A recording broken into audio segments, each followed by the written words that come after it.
Welcome to the latest episode of the Forecast in 5. I'm your host, Seth Katz. Joining us today is Elisia Flores.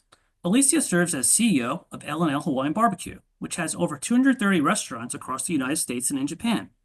In this role, which Elisia assumed in 2019 after serving as the company's CFO since 2014, she is responsible for setting the strategic vision of the company and driving new growth initiatives. Before joining L&L, Elisia served over 8 years with General Electric, where she traveled the world performing auditing and consulting work across multiple GE businesses. Additionally, Elisia has a UCLA alumni affiliation as she earned her MBA from Anderson. Welcome, Elisia, and we appreciate you joining Aloha. us today. Aloha, Seth. Thank you so much for having me today. Excellent. Well, of course, let's get started with some questions. Sure, let's go.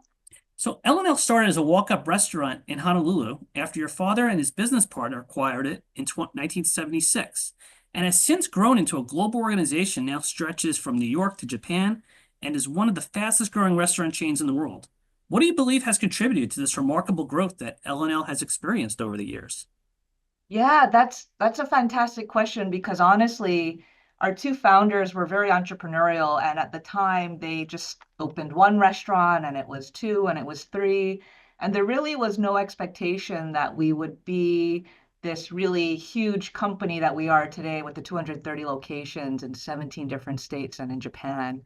I think what has sustained us all this time, sustained the success, are two core things. Many things, but maybe two main things. One is our product. So being from Hawaii, we specialize in serving the plate lunch, which we like to think of as a state food of Hawaii. It is the, melting pot of Asian flavors in one plate. And we just serve a really great food product in terms of the flavors. Plus, we cook a lot of our food from scratch. So our product's always been great, and I think to have a successful brand, that's always a core piece of it. The second element is our core values. We're a franchise organization, but we've always put the success of our franchisees above everything else.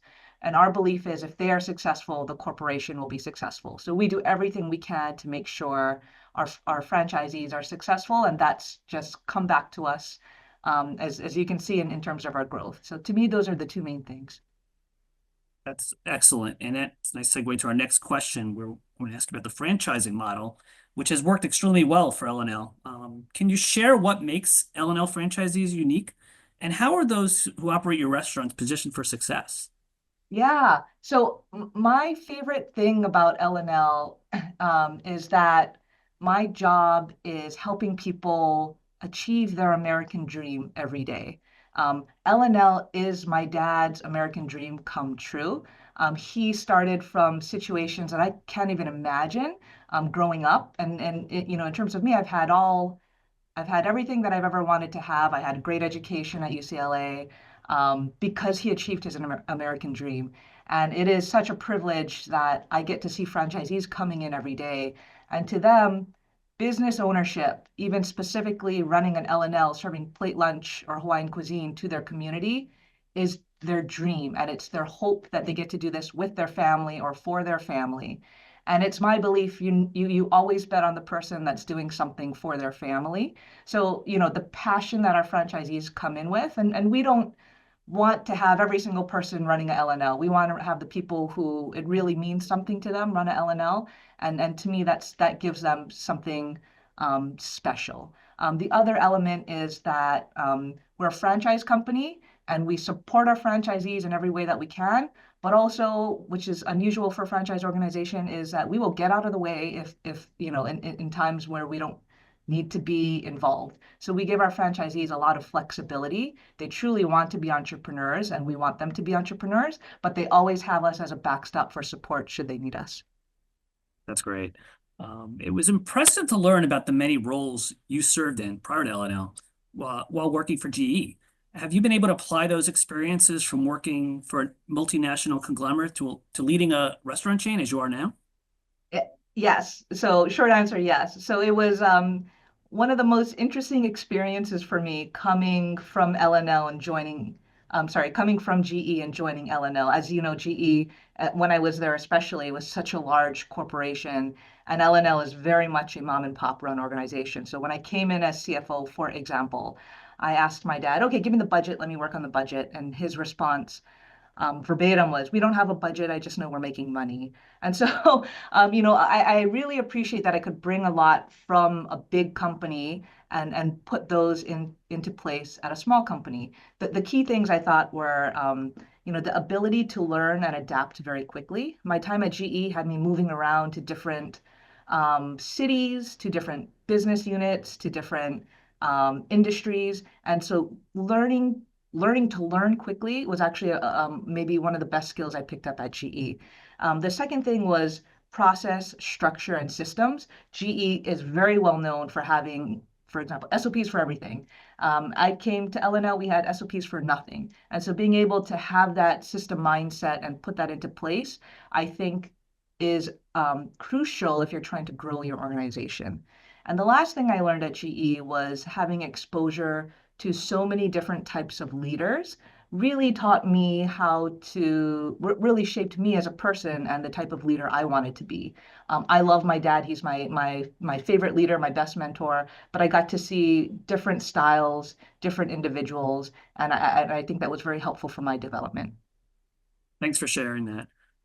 Since we have many Anderson MBAs watching who are focused on advancing into chief executive roles, can you provide any pointers for those just starting out in their professional careers? Yeah, so this year, just like personally, I turned 40 this year and or last year, sorry, so I'm in my 40s. And I used to think I was so young, and I think this is the age where you're not so young anymore. So it's fun to think about people at the early start of their careers and how, maybe I might have something interesting for them. I think one key thing is working hard. I'm lucky that I get to be in the room with a lot of different CEOs. And of all the CEOs I admire, I can tell you they're not always the smartest person in the room. Oftentimes, they're not the smartest person in the room. They may not be the most charismatic person, as you might think a leader might be. They may not be the most innovative or creative person, but guarantee they are one of the hardest working people in the organization. And I think if you can prove that to your managers, to your team, time and time again, that is a key piece to becoming a great leader. Just the ability to work hard and to learn and contribute to your organization. And the second key thing that I found for myself is really investing in relationships.